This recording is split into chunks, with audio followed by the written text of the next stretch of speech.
오늘 우리가 함께 볼 하나님의 말씀은 누가복음 11장 27절부터 28절, 누가복음 11장 27절과 28절 두 절의 말씀 제가 봉독합니다. 27절입니다. 이 말씀을 하실 때에 무리 중에서 한 여자가 음성을 높여 이르되 당신을 뵌 태와 당신을 먹인 젖이 복이 있나이다 하니 예수께서 이르시되 오히려 하나님의 말씀을 듣고 지키는 자가 복이 있느니라 하시니라. 아멘. 세상의 수많은 사람 중에 능력을 싫어하는 사람이 있을까요? 아마 없을 것입니다. 우리는 능력 있는 사람이 되기 위해 공부했고 또 연습했습니다.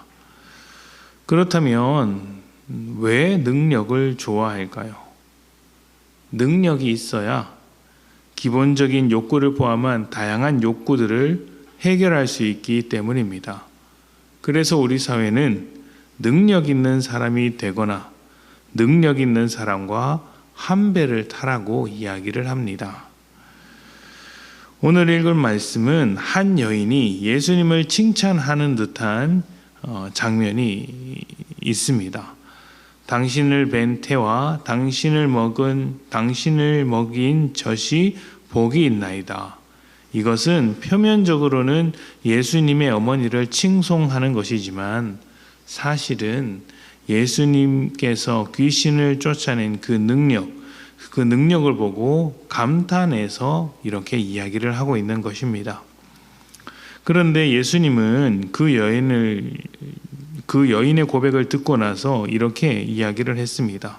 정말 복이 있는 것은 귀신을 쫓아내는 능력이 있지 않다. 정말 복이 있는 것은 하나님의 말씀을 듣고 지키는 자다라고 하셨습니다. 여인이 예수님의 능력을 보았다면 예수님은 말씀에 초점을 맞추신 것이죠. 그리고 뒤에 이어지는 그 다음 이야기는 이러한 점을 더욱더 확인시켜 줍니다. 우리가 읽은 28절 이후의 말씀에서 예수님은 무리들 앞에서 이 세대는 악한 세대라서 표적을 구한다라는 이야기를 하셨습니다. 여기서 표적이 바로 능력입니다. 그렇다면 왜 악한 세대라고 했을까요? 능력과 표적을 구하는 것은 그 능력을 보고 하나님의 아들인지 아닌지를 자신들이 판단하겠다는 의도가 담겨 있었기 때문입니다. 그리고 여기서 핵심은 자기들이 판단을 내린다는 것입니다. 그러나 복 있는 자는, 정말 복 있는 자는 어떤 자일까요? 그렇게 능력과 표적을 확인해가면서 쫓아가는 자들이 아니라 말씀에 집중하는 자, 말씀을 듣는 자라는 이야기죠. 그래서 예수님은 간단하게 두 가지 이야기를 하십니다. 먼저 표적을 구하는 자에게 줄 것은 요나의 표적밖에 없다고 하셨습니다. 보통 요나의 표적이라고 하면 물고기 뱃속에 들어갔다가 3일 만에 나오는 것을 이야기하는 것이고 또 3일 만에 나왔다고 하니 예수님의 부활에 관한 이야기라고 생각을 합니다. 그러니까 요나가 그런 표적을 가지고 있었듯이 예수님께서 보여주실 표적도 부활밖에 없다고 말씀하신 것이죠. 마태복음에선 이러한 사실을 예수님께서 직접 확인해 주셨습니다. 그런데 누가복음에서는 조금 더 같은 이야기지만 조금 다른 데 힘을 주고 있는 것처럼 보입니다. 말씀에서 이렇게 이야기를 합니다. 30절부터 32절인데요. 요나가 니느웨 사람들에게 표적이 됨과 같이 인자도 이 세대에 그러하리라.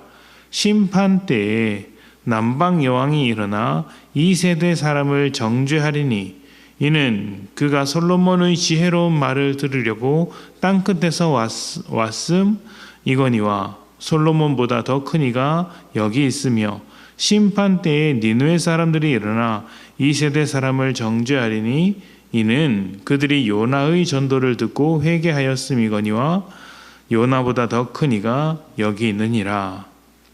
아멘. 32절에서 니느웨 사람들이 이 세대 사람들을 정죄한다고 합니다. 왜 정죄할까요? 이는 요나가 전한 말씀을 듣고 니느웨 사람들은 회개를 했기 때문입니다. 31절에는 솔로몬의 이야기를 들었던 남방 여왕에 대한 이야기도 나옵니다. 이 두 가지 이야기에는 공통점이 있습니다. 이방인이었던 니느웨 사람들과 이방인이었던 남방 여인이 말씀을 들었다는 것입니다. 말씀을 들었다는 게 공통점이죠. 그런데 이 세대 사람들, 지금 예수님 앞에서 무리를 이루어 예수님의 말씀을 직접 듣고 있는 이 사람들은 어떻습니까?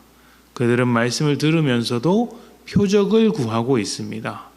능력을 쫓고 있었다는 것이죠. 앞에서 말씀드렸듯이 능력을 쫓는다는 것은 자기 욕구를 이루기 위한 것에 불과합니다. 탐욕의 도구로서 능력을 원하는 것이죠. 하나님의 뜻을 찾는 것이 아니라 자기 생각과 자기가 소원하는 것들을 이루기 위한 능력입니다.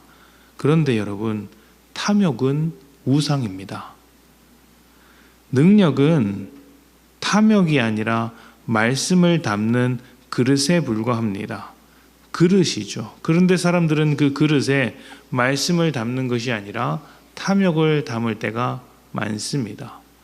본질은 말씀에 있습니다. 진정한 능력이라는 것이 무엇입니까? 귀신을 쫓아내고 죽은 사람을 살리는 것을 말하는 것이 아닙니다. 물론 능력이죠. 그러나 진정한 능력은